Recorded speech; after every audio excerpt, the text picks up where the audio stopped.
Well, hello, and it feels so good to say this. Welcome back to Sierra Unfiltered. It has been a minute. Yeah, I mean, it's been almost 2 years. A little bit longer than a minute. I have Steven here with me, by the way, for any of the audio listeners. But yeah, we are back. We are podcasting. I am very nervous, and I have kind of forgotten how to podcast. So just bear with me. It's probably gonna take a little while for us to figure out like our flow again, you know? We've been wanting to do this for a while, and I'm so glad that we're just finally sitting down and doing it. Literally since the day that we put the podcast on hiatus, it was, okay, how do we want to bring this back? How do we want to change things? For anyone who didn't listen to the podcast before, Sierra Unfiltered was a podcast that I did with my best friend Skylar, and it's one of my favorite projects I've ever done.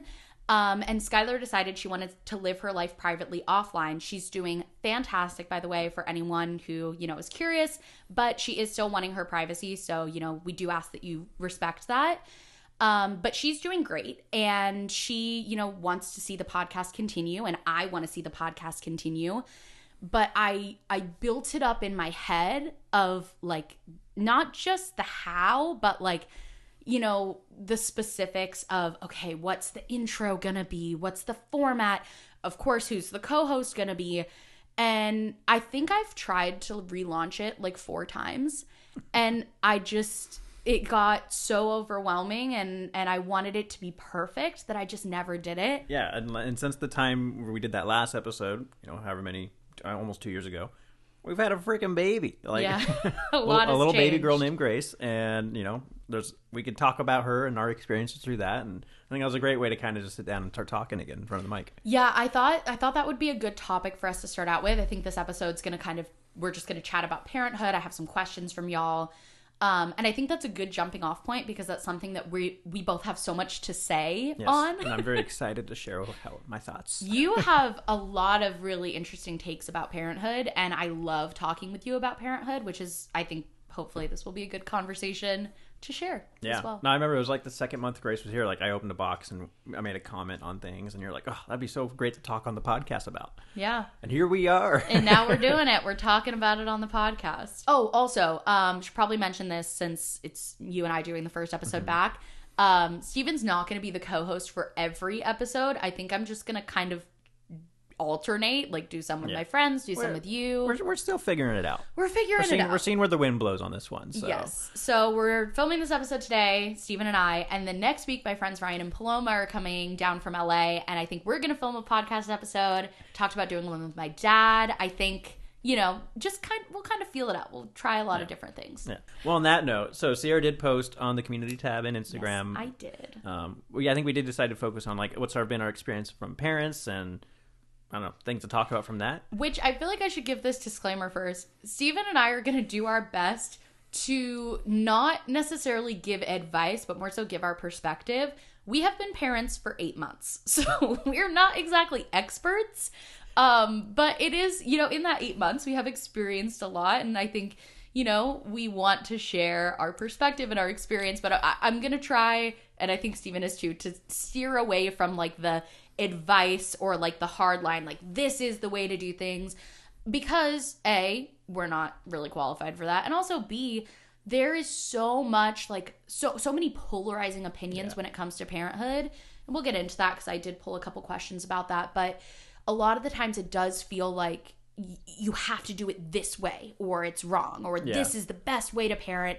And honestly, like, I don't know the best way to parent, and truly I don't think anyone does, because I think every child is so different and every parent is so different. What works for one family isn't going to work for another. Yeah, I agree. Sorry. Thank you for your long and detailed response. The whole time I've been thinking of this one dad joke I was waiting to make. Make it. Now is the time. So you said, we've only been parents for 8 months, and I was like, well, technically we've been parents for a lifetime. It's just Grace's lifetime. Okay, that's pretty good. That's pretty good. We have been parents for a lifetime. Yeah, but the lifetime. So then also like context as we go into this discussion for those who aren't following along on the ride. So Grace is our little daughter. She's 8 months old. Mm-hmm. Sierra was when she was pregnant. Let's see. When a week over due date. And then I had an induction 8 days after my due date. Had an induction, which led to a non-planned C-section. Yes. So 60-hour labor. And then it's not technically an emergency C-section. It's an unscheduled C-section, I think is how they classify it. So when the C-section happened, it was basically like, 5 minutes between them saying, I need to go for a C-section to me being in the operating room. It was 5 times. It was a very quick turnaround of, hey, we're going to... It was quick, but it wasn't an emergency where they just wheeled me right off. I still signed the consent forms and they gave me the rundown. Steven got in scrubs and got to come in the room. Yeah. Which those things don't, my understanding is with a true emergency C-section, those things don't usually happen. Yeah, I don't think I would have joined you if it was a true emergency. Yeah. So fast forwarding a little bit, then we had Grace, perfectly healthy little baby girl. And then we've just been going through the whole parenting thing, Now we're 8 months in, Grace is a little angel, and I'm sure we'll get more into it with some questions. Yeah, actually, okay, first question. This is, I think, a good jumping off point.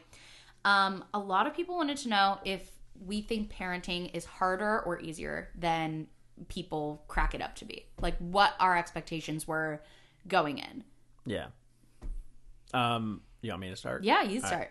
I would say definitely harder, but so incredibly more worth it, so that it kind of comes off easier. It's like mentally at the end of the day, I say it's easy, but like there's definitely some hard parts to it. But because it's so rewarding, that makes it feel a little bit easier. Like, I feel harder has a kind of a negative connotation to it, maybe. So I don't want to label it that too much. So maybe it's not hard, but maybe it's like laborious. I think when I describe it to people, I'm like, it's by far the hardest thing I've ever gone through, but it's also been by far the most rewarding. So like, I feel like those two had to be tied together. And do you think, as a dad, did you have somewhat realistic expectations of what day-to-day parenthood would be like, or did you have no idea? I mean, as a dad, or regardless, I just had no expectations. I had no idea what it entailed to raise a kid. Well, I think why I say as a dad is because as a mom, as a woman, I have kind of been steeped in parenting culture and taking care of children for a lot of my life. Like, I babysat, I took care of my younger brother a lot. Like, I also have a lot of friends who are moms, and so I knew what it was like from them. So I feel like going into parenthood, I had a pretty good idea of what life would be like raising a child. I had like a pretty good understanding of what it would be like, if that makes sense. Yeah. No, I say I definitely did not. We do have close friends who have kids, but like, I don't know. Seeing the day-to-day stuff besides like, oh, they're over, we're having fun for a couple hours, okay, bye. That was surprising to you. I mean, that's about as much as I knew about kids, so yeah. Yeah. It was all very new. But yeah, I'm actually interested in your opinion on this too. Would you say it was easier or harder than you expected? Okay, I feel like it was easier, but I want to give a little asterisk on that. Asterisk. A little footnote. I have a lot of privileges that have made motherhood and the transition to motherhood easier for me. So, like, for example, we had the benefit of time to prepare. This was not an unplanned pregnancy. We tried for a while, and so I was ready for my life to change. I was ready for that change. Yeah. I have a very flexible job. I do YouTube, social media. I work for myself. I can set my own hours. You got a lot of paternity time. We have family nearby who can help take care of Grace. We have financial security. Like, a lot of things that have just really made that transition easier for me. And so parenthood has been easier for me than I expected. However, I don't want to ignore all of that privilege and say parenthood is easy. Motherhood is easy. Yeah. Having a baby is easy, because even on top of all of that privilege that I had, we also have a pretty chill baby. Like, she's been pretty easy. And as part of that answer is would you say you had better expectations going into it? I did. I do think I also had pretty realistic expectations. I don't think I expected motherhood to be a walk in the park. And so I think I was very aware that there would be very hard days, but I don't think I was aware of how wonderful the wonderful days would be. Yeah. And so I think, those hard days do exist, very much so, and those hard moments exist.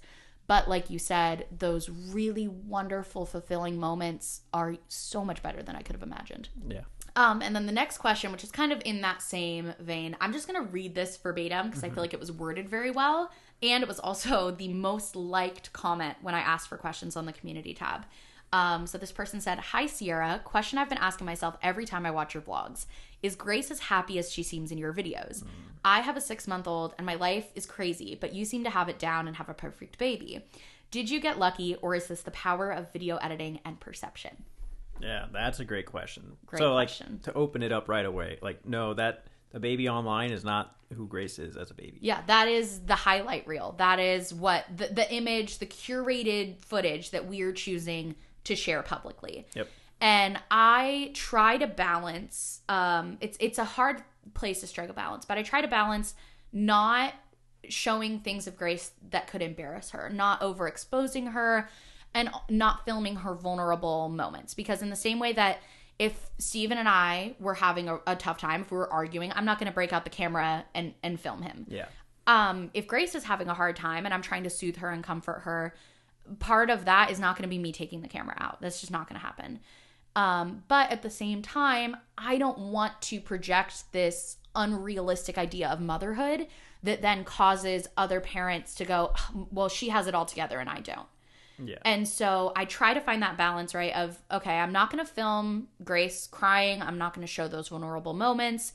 However, I can talk about the hard days from my perspective. And so, like, a couple weeks ago, we had a really hard day where Grace did not sleep the night before. We were exhausted.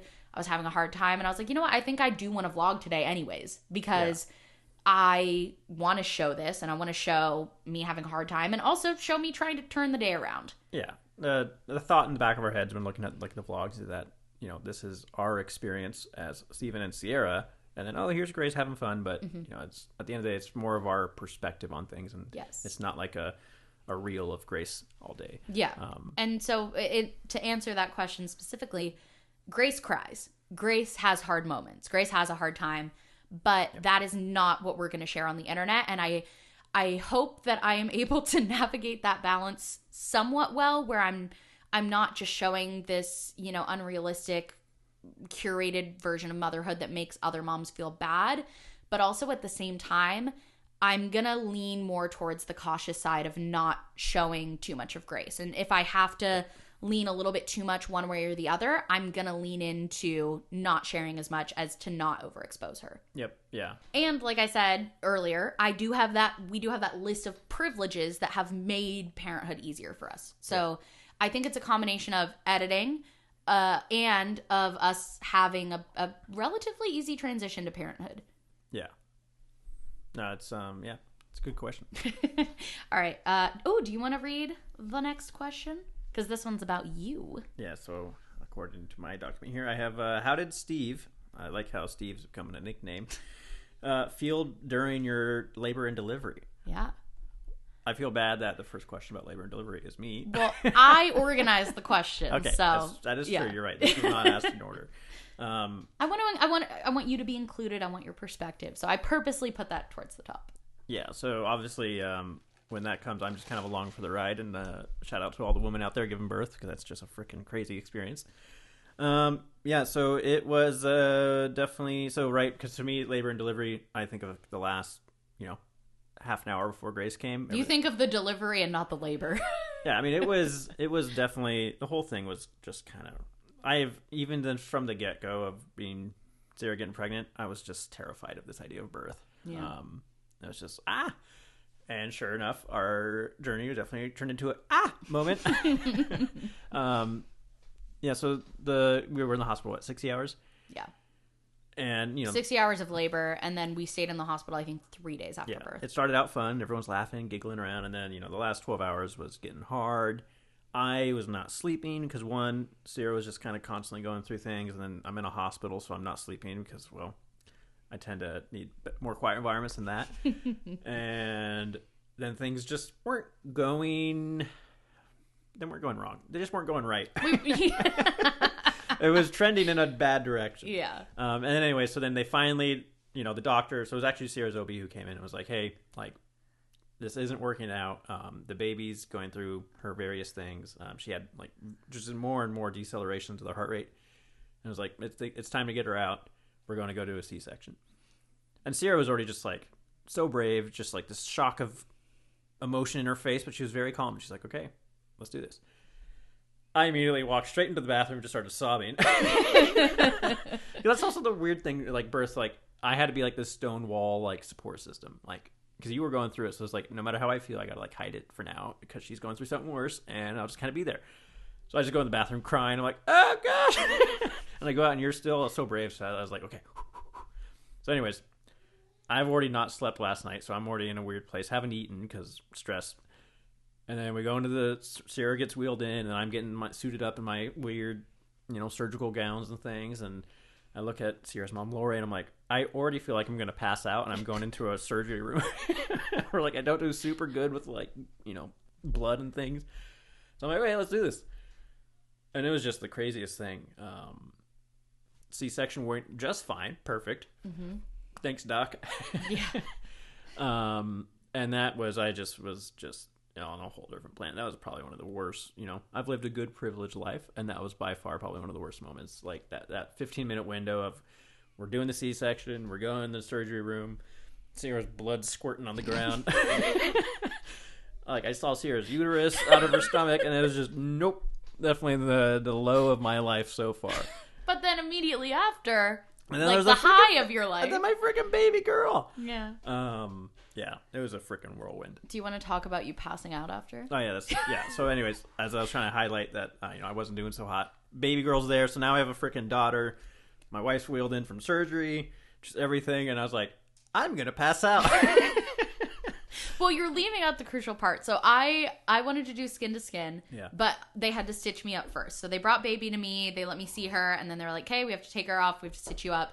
So I told Steven asked me, he's like, do you want me to stay with you? Go with her. I was like, go with her. I want you to do skin to skin since I can't. So they're stitching me up. Steven and my mom and Grace are all in the labor room because I was in like the OR.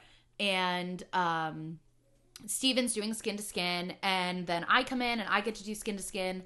And after about maybe, 5 minutes of me doing skin to skin, I start feeling a lot of pain. My medicine starts wearing off. I'm in so much pain. I'm shaking. Did I throw up? I think I threw up. You were deteriorating. It was bad. You were deteriorating. So I was basically like, Steven, I can't hold her anymore, and I need you to. And Steven's like, I am going to pass out. And the way my mom describes it is, it was simultaneously like the best thing and the worst thing for her because she didn't expect to get to hold Grace that early, Well, that long. That long. But also she was sad that, I couldn't, you couldn't. And so then she had to. So Steven holds Grace for a little bit and then you can, go from there. Yeah. And this still feels wrong talking about my experience. I don't know why. I'm asking you to share. Yeah. I know. You chose this question. I did. You wanted to hear me talk about chose it. But it still feels wrong.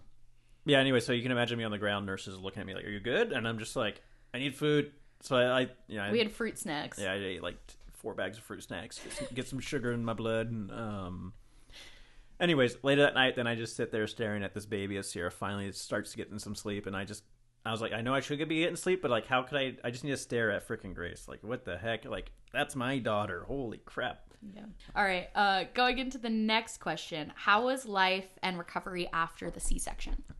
So is this like back home or even after? I think we should talk more about in the hospital because we didn't really talk about that in the birth vlog. It was like labor, Grace is born, and then clip of us like 4 days later. So we kind of skipped over all of that. Yeah, a lot happened in those 4 days. And we skipped over it because we needed to be fully focused on Grace and on my recovery and not be worried about anything else. So we were like, let's just not, let's not film this. As a couple who, brings a camera into moments a lot, there was no thoughts of cameras for at least 4 days. It wasn't even a conversation. No. It was just, nope. It was it was not even a thought. It was just, all right, let's survive these next 4 days. That's such a good way to put it. It was purely survival.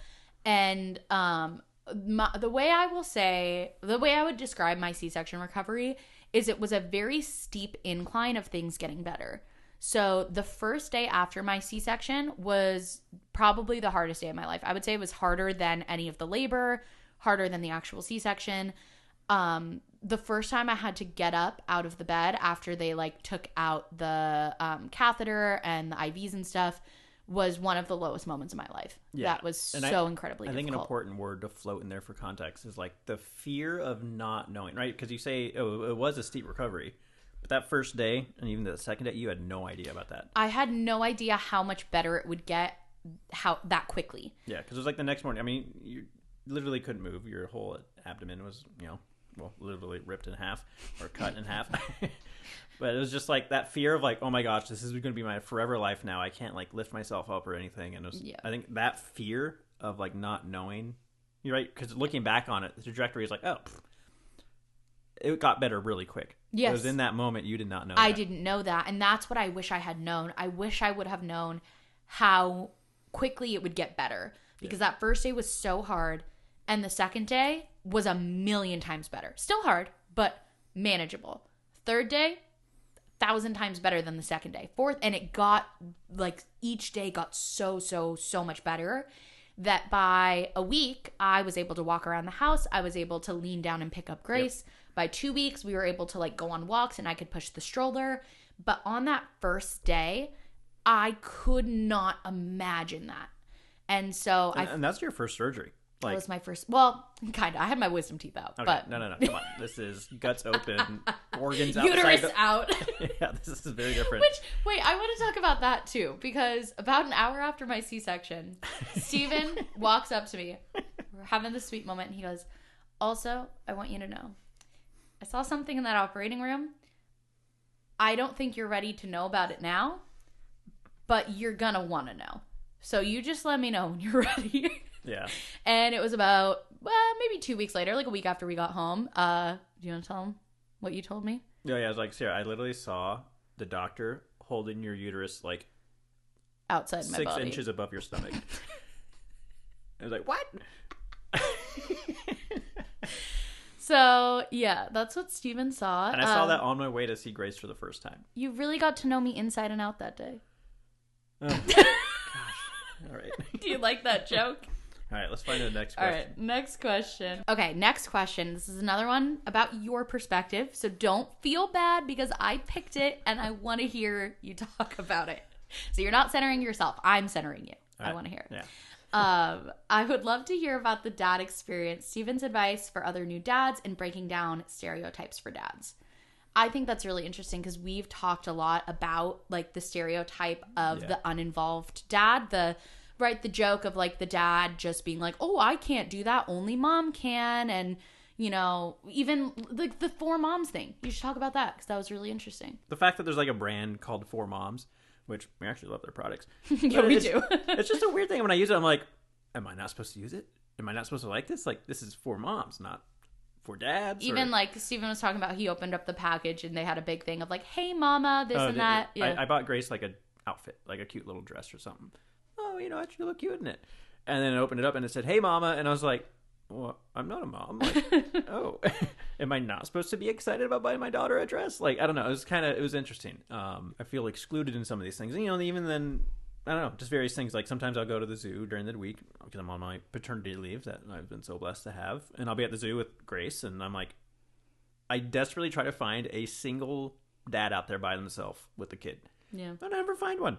I'm like, it's just me and a bunch of moms. Like, this is kind of interesting. And I don't know. It's just been kind of an interesting experience going through that. And I've been like keeping a little tally in my head of things. Yeah.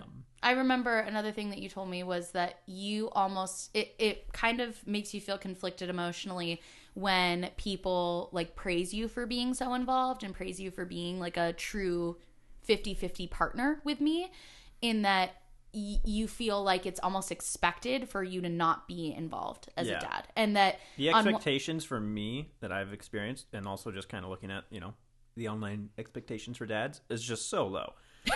The bar is on the floor. Like if I changed a diaper, people would like high five me, I feel like. Yeah. Like it's just the bar is so low. It's just so surprising. Right. Well, and so here's the other thing I was going to add. Do you think so Steven had 13 weeks of paternity leave. Do you think you having so much paternity leave set you up to be a really involved dad? Because if you had been, a lot of dads out there in the U.S. literally don't get any, and they'll take 2 days off of work and then go right back. Yeah. If you had that, maybe you wouldn't be so involved. And maybe there are dads out there who aren't very involved who would have been if they had that paternity time. Yeah. No, it's hard. I mean, so obviously that did nothing but help that right. case. And then also, in a weird way, the C-section did a whole lot to help that. Because I was like, okay, Steve, you're going to take care of Grace like the first week, almost by yourself. Right.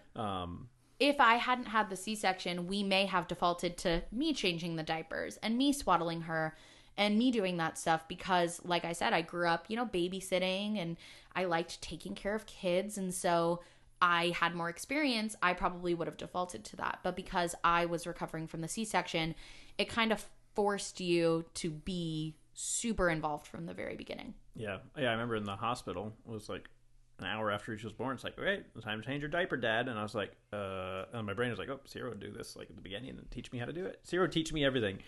And here I was, the first thing I was like, oh no, Sierra can't teach me because she's over there, figuring out her own thing. And But you have been such a wonderful partner and a wonderful dad.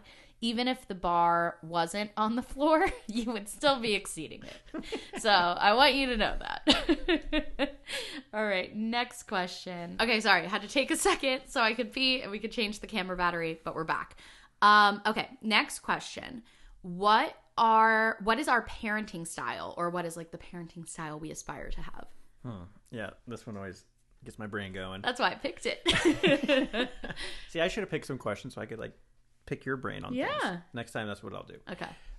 Yeah. So my opinion, not a fan of like labels, parenting styles, things like that, because parenting is far more like complex and nuanced than like a single label or 3 labels of your choice could kind of go. Yeah. And I think it does help to kind of give an idea, but I don't know. Yeah, I would agree with that. I think if I had to choose, I would say evidence-based, because I feel like we first look to like the AAP recommendations and what the science says. And 9 times out of 10, if there's like a official hard line, this is what the evidence says, we're going to go with that. And then for the things that are, more nuanced, for the things that are, well, you could do it this way, you could do it that way, we go to personal preference and, what works best for us, what works best for Grace, and, talking to the other parents in our real life to see what works for them as well. Yeah. No, I just use, I do it the Sierra and Steven style. Yeah. And it's your favorite parenting style? Yep. That's my favorite. Just our way? That's the parenting style I do, is the parenting style I give to Grace. All right. Next question, probably going to be a quick one, but a lot of people did ask this. Just kind of wanting us to talk about our decision to raise Grace as a pescatarian. Huh. That's interesting. Yeah. I mean, the answer's not interesting. It was just so context. Sarah's vegetarian. I'm not vegetarian. I don't know, pescatarian's kind of right in the middle. It's, and working with our pediatrician, looking at things like, nutrition. It's a great source of protein. Mm-hmm. It's also a lot of shellfish are common allergens. And so there's some science that shows that introducing those early can lessen the probability of developing an allergy later. And so we basically talked about it ourselves, talked about, what we would like to have happen with Grace's diet. And then had a conversation with Grace's pediatrician to kind of pick her brain about it and see what she thought was best. And we came to the decision between me and Steven and Grace's pediatrician that pescatarian diet would be good for her. Yeah. And like, that even makes it sound like it was a more complicated decision than it was. It was just kind of a natural, I don't know. Yeah. I also feel like I should add, because when I initially talked about this just in like an Instagram Q&A, a lot of people were like, oh my gosh, I can't believe Grace isn't going to eat meat. Like, how is she going to survive toddlerhood? And is she going to get bullied at school? We live in Southern California. Being a vegetarian, not an out there thing. Being a pescatarian, even less of an out there thing. Like, it is very common. There are vegetarian options everywhere you go. This is not like some really unusual thing for our culture. And I guess the other part of that is she's pescatarian starting out, and then wherever she wants to be when she grows up. Yep. Gets old enough to start making those decisions, kind of, and that's what she's going to be. And that's the most important thing for me, is that we set her up to be her own person and to make her own decisions, and that comes to food as well. Diet is such like a personal thing. Mm-hmm. I don't want her to feel like she has to be a vegetarian or she has to eat meat. Like, it really is up to her. This is just how we're starting her out, and as soon as she's old enough, she can make that decision for herself. I also see a lot of questions about, like, how old is old enough? I don't know. I think we'll kind of see as we get there, right? Like, and it's her world to explore, and if at any age she wants she can voice that she wants to explore things. Yeah. Yeah. You know, I think my biggest thing with not just eating like meat, but also fish and also dairy and also plants is having some understanding about where your food comes from. Yeah. And I think that we, as not to get super deep, but as a society, we have moved away from this idea of understanding where our food comes from, being connected to the food we eat. Yeah. And so with Grace, I would really love for her to be able to feel that connection. Like if we could get chickens someday and then we could have their eggs and she would know like, oh, our chicken, like that to me, that would be amazing. But sweet little toddler Grace, that's going to be, that's a long way. That's far above anything she could comprehend. Jess is behind the camera. She just brought up something that she thought was really funny that Steven should touch on. It was the first time I gave her fish. So I made her some salmon. Yeah. And I was like so scared that I was working upstairs. This is one of Steven's paternity I feel like it was days. like a big thing. It's like, oh, she's pescatarian. She's having her first fish. I was like, Sierra, do you want to like come down and like, are we supposed to like bow to the fish or something and say thank you for feeding us? Steven was like, I was so nervous of like making you worried or upset or something. I don't know. I was just so worried. And you could just care less. You're like, what the heck? No, that's weird. Just eat the fish. Me, Jess, and Kenzie were upstairs in the office having a production meeting, and we hear from downstairs, Sierra, do you want to come bless the fish? No, it's okay. She can just eat it. But I do appreciate you operating under that level of caution and of respect of my own dietary preferences. Yeah, because you made it seem so easy. Oh, she'd be pescatarian. So I didn't know, like, if in the moment she was eating fish, you were like, no, my sweet daughter. No, I'm totally fine with it. And you know what? I think up until we had Grace, if you would have asked me, would I prefer if Steven was a vegetarian, I would have said yes, just because, it would be easier. Mm-hmm. I think with having Grace, I honestly like that I'm a vegetarian and you're not, because she has both perspectives. And so if we were both meat eaters and she decided to be a vegetarian, maybe she would feel pressure like she shouldn't. If we were both vegetarians and she decided to eat meat, maybe she would feel pressure like she should.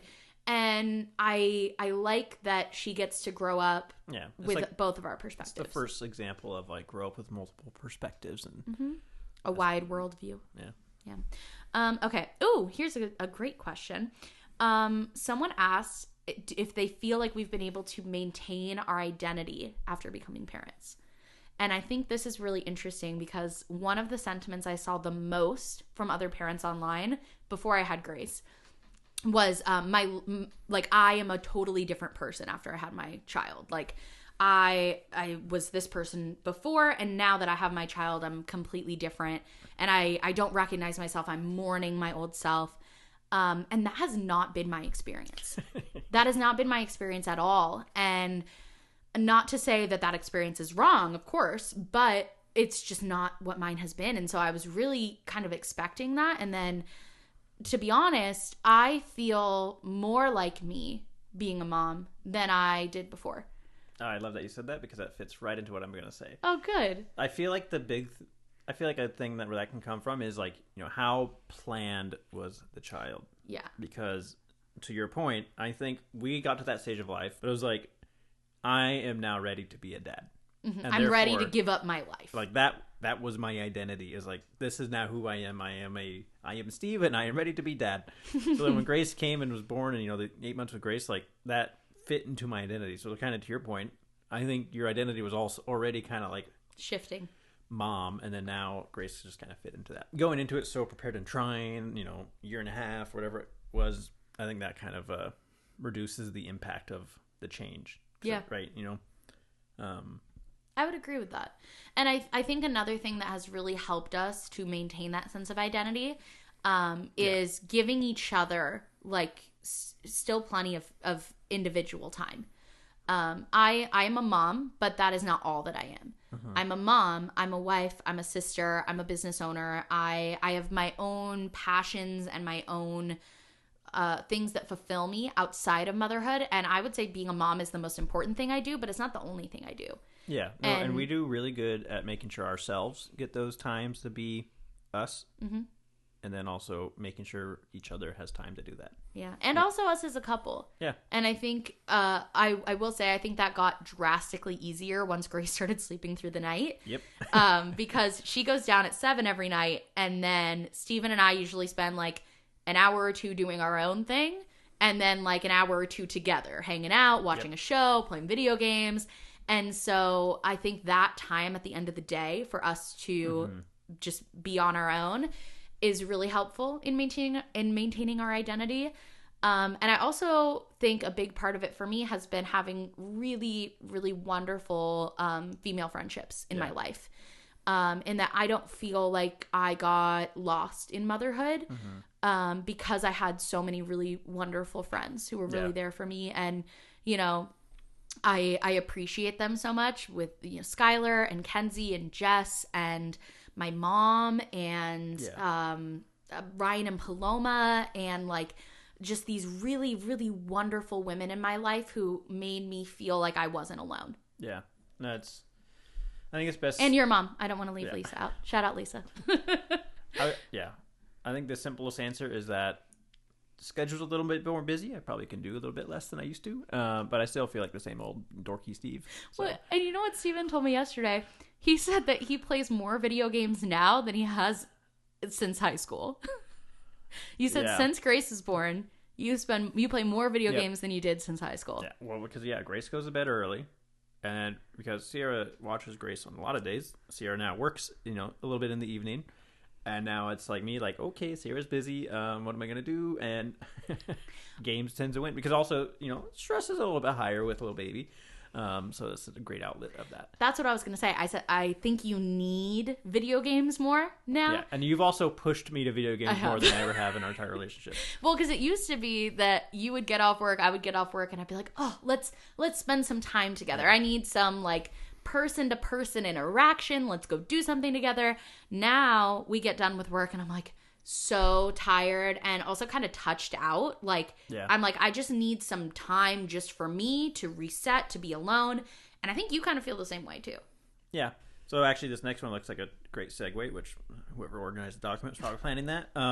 So this woman's talking about mom guilt and knowing that she needs to take me time, but feeling guilty for actually taking that time. Yeah. And she rationally knows she needs to, but it's hard. I feel that. And I think mom guilt has been one of the most difficult things for me to navigate in parenthood. Because I realize when I take a step back, I am a better mom when I have that time to refill my cup. It's the idea that you can't pour from an empty cup. If I am depleted and I am exhausted and I am touched out, I can't be the mom I want to be for Grace. Yeah. And so I almost need to tell myself, hey, this self-care time is important, not just for me, but because I'm a better mom when I am really, you know, taking care of myself. And I've also kind of extended that to work as well, because I especially when I was first getting back from maternity leave, I had a really hard time being away from Grace and without feeling guilty and without feeling like, well, I shouldn't be working, I should be with her. And I realized that, you know, obviously working and having a job is good financially for us, you know, but also emotionally, creatively, when I'm so passionate about the work that I do, having that and then going back to Grace, I feel fulfilled and I feel like I can be fully present and really take advantage of that quality time with her in a way that before I finished my maternity leave, I wasn't exactly. I was, you know, exhausted and overwhelmed and stressed. I think it's really interesting that the term is always mom guilt, because I think that's part of the problem itself. That term in itself is excluding. Well, no, not so excluding, because I definitely feel no guilt when it's like, you don't? I need to kind of walk away and, you know, oh, Sarah, I need a break. I'm going to go I'm going to go for a walk by myself for half an hour. Zero guilt. And I think the whole mom guilt thing kind of comes from this expectation that moms almost shouldn't be doing that. Because I think at the end of the day, it's like, oh, it's logical. I will definitely be the best father when I am taking care of myself as well. No questions asked. There's no confusion. There's no guilt. Like, it doesn't even cross my mind that I should feel guilty. I am flabbergasted. I have been operating all this time just assuming that you feel the same guilt that I do. No, but it's like if I'm gonna go do something for half an hour to clear my head and like reset, or if I'm gonna go spend an afternoon with the guys to kind of just recuperate my brain and mental health. No, there's no. You're right, and there shouldn't be guilt for either parent. Like it shouldn't be a default. Oh, I should feel guilty for making this decision. Yeah. Yeah, and it's just so interesting that the word mom guilt to me kind of plays into that because it's like, oh, moms shouldn't be doing that. So moms should feel a little guilty. That's so true. No one says dad guilt. Yeah. And it's just, I think logically speaking, there should be no default guilt assumed. Well, then, do you think the guilt... But that also, like, that answer comes with privilege of having a significant other who can then take her own responsibility. Yes. Family that can kind of help out and kind of do those things. So the flexibility for work and finances to take that time. There's privilege in that answer, but I think default answer should definitely be there should be no guilt. But do you think that guilt comes internally or externally for moms? Because I think for me, sometimes it's a little bit of both, right? Yeah. Part of it is me feeling this expectation of what kind of a mom I should be and how I should be, how present I should be with Grace, how often I should be with Grace. There's that pressure. And then there's also the societal pressure of this is what I am supposed to do. This is what I have been told motherhood is. This is how, other people say that I should be as a mom. Yeah, and the distinction between those two things, almost one and the same. Right, the line is blurred. Our own opinions have been molded by that, right? So it's kind of hard to answer that justly. It's both. It is both. But there is that there's this natural instinct to care and love your child, and so that's obviously there. But I don't think that gets in the way of taking a little break. Yeah, because it doesn't for you. You love and care for Grace just as much as I do, but you don't feel that guilt when you take that time for yourself, which tells me then it's societal, not intrinsic. Yeah, and that's why I focus on the word mom guilt, I think. Yeah. Part of the problem is how we label that itself. Yeah. So. That's such a good point. All right, next question, kind of in the same vein of the mom guilt, the mom shaming. Do people ask you too many personal questions about Grace and your parenting and give you unsolicited parenting advice? I feel like parents generally get some weird questions about their kids, not to mention unsolicited advice. So I can only imagine that parenting online makes it more complicated. Yeah, I'm very interested in your thoughts on this, since you're the online person. So here's my thing. So I try not to group everything, every criticism, every comment, every piece of feedback as mom shaming, because I think that gets a little dicey. Like feedback specific to mom and how you mom. And how I parent. Yes, exactly. Because sometimes people are coming at things from a safety concern. Even if they're incorrect, they are coming at this of, hey, I'm concerned about the safety of, you or your child. And so I'm going to comment this. Like, for example, I wear Grace in a baby carrier sometimes, and the manufacturer guidelines say, you can wear them outward facing, but then the AAP recommendation is to keep it under 30 minutes at a time for hip development. Mm-hmm. So we follow those guidelines, but anytime I post a picture or a video clip with Grace in the carrier, I get comments from people saying, hey, it's unsafe. You shouldn't do that. You shouldn't wear that. It still bothers me sometimes because I'm like, no, I'm doing what we have decided is best from all of the things that we've read. But I understand they are concerned for safety. They're coming at that from that perspective. So I try to not get so defensive about everything. That's why I was going to use the word defensive. It makes you feel like I have to be a little defensive about why we made these decisions. And right. It's so complicated and nuanced. Every country, regions, different governing board might have different advice. And yes. So another example, I'll post me making a spinach omelet for Grace and I'll get messages saying, hey, I live in Germany and they say not to give spinach to babies under 1. And I'm like, okay, but I can't follow every guideline for every country. I'm going to go with the information that is being recommended here where I live in the US by Grace's pediatrician. And so I understand a little bit. I think also it's the way that criticism is brought. And so I try to not be so defensive when people are coming from a safety perspective, even if I disagree. The other part of that is the actual mom shaming. You're a bad mom. You're doing this wrong. You shouldn't do this. A lot of times I see people say, if you do this, you're going to ruin your child, right? A lot of parents I follow who feel one type of way or another type of way about contact naps, holding a baby. They'll get flooded with comments of, if you hold your baby while they nap, they're never going to sleep again or this or that. And I'm like, let the mom hold their baby if they want to hold their baby while they nap. Yeah.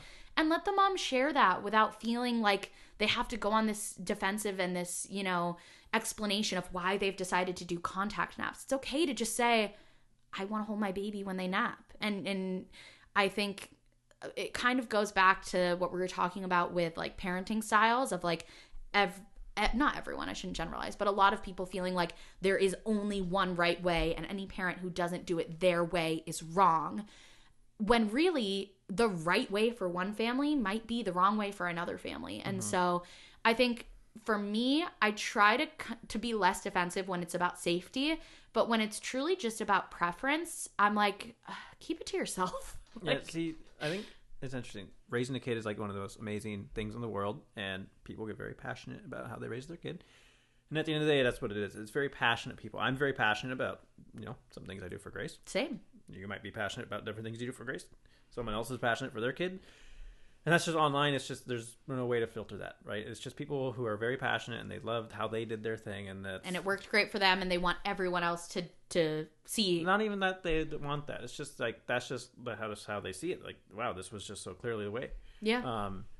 So it's like, I just kind of like turn off my brain for like, oh, that's how they did it. Cool. Yeah. And I think I just go into it acknowledging that everyone kind of has different perspectives and things like that. And, I think as a parent, I have my sources of truth that I refer to. And that's it. And then I just see other people talking about how they did it. And I don't see it as them saying, this is how I did it. You're dumb and wrong for doing it your way. It's just like, this is the way I did it. And then I kind of insert like I was just very passionate about it and I just can't imagine it your way. I think you're right in theory. I think if that's the way it actually was, that would be great. But I do think a lot of the times, especially online, it's like, this is the right way. This is the only way. And if you don't do this, you're wrong. Yeah. I've also tried to protect myself and my own mental health, and deciding that there are some hot button issues that I may feel a certain type of way about, but I've just decided I don't want to share that online. Yeah. Because I don't want to open myself up to, I'm not passionate enough about sharing this thing to open myself up to that level of criticism. Yeah. And so we are very selective in like what we choose to share, partially because I'm like, you know what? I maybe don't want to deal with that mom shaming today. Yeah. And I maybe just want to protect my mental health. Yeah. So we said we were going to keep this short. We were just going to record for like 30, 45 minutes, and it's been a bit longer. So we're just going to do one more question. I had a bunch more pulled, but we're just going to end it here because we have to go tap my dad out. He's watching Grace, and we need to go relieve him. Yeah. So for the last question, how and what boundaries did you set in terms of Grace with internet, family, or friends? Okay. For the internet, like I said, we really kind of err on the side of caution when sharing about Grace, in that if I'm even questioning whether I should share something, cut it. Don't show it. Don't share it, because I'd rather cut it and then go, oh, well, I guess I could have shared that, than be like, I don't think I should have shared that. Yeah. And so that's the thing that we do. And then also, any clip of Grace in the vlogs, both Steven and I watch back. Yep. So I edit most of our vlogs. Sometimes Mario edits them. But when I'm editing a vlog, I call Steven up and I show him at least all the clips that Grace is in. Sometimes he watches back the whole thing, but yeah. All the clips Grace is in, just to make sure I didn't, miss anything, or there's something I thought was okay that he didn't think was okay. Yeah, it's just like just side of caution. Like, oh, no, let's not include that. Yep. Like, default, it's easy just to say no. Yep. And there's been a lot of fun little clips like, it's just not worth it. So. And the hard thing too is, I think before we had Grace, I thought that it would be either, this thing is a positive thing, and so we'll share this, and this thing is, exposing her too much, so we won't share it. But I realized there's so much nuance in that middle ground, where I also don't want to be filming and sharing every happy moment she has. I also don't want her to, have most of her life having a camera in her face. I want those moments to be few and far between throughout our day. And also, I don't want her to be too central of a focus in the vlogs. Yeah, I agree. I want it to still be under our perspective and what we're sharing. So even if there's something that like maybe it is not an inherently negative thing to share, or something that could embarrass her, if it centers her too much in the narrative and it's sharing information about her that I don't really feel like we need to share, we'll just cut it. Yeah. And then for family and friends, it's all kind of standard. So I guess the only thing is since Grace has a bigger internet presence, just kind of more mindful of what kind of things get uploaded to social medias and Instagram about her. I think we do that even if we weren't vloggers. I personally, I don't know. It's hard to say because I don't know. I can't compare, but I would think I would not care. It's for me, it's specifically thinking, Grace. A lot of people know who Grace is from the internet. Therefore, we need to be extra careful. Just another step in the caution of. So we've just asked family and friends to, show us things before they post them if they involve Grace.